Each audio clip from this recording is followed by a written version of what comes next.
trong thuyền bia buộc chúa thiêng liêng im im lặng chuyến na xe mò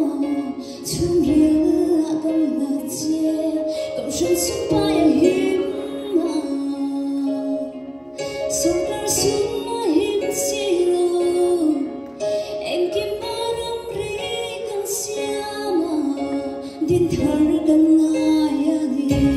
xiang thở điên thở ngài gần sao dòng ngài thiên lung bó lo nắng xiên vai ngài in đất thổ nga bát hiền in ba ngân lâu thang lệ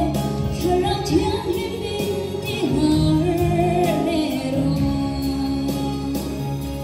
xiang thở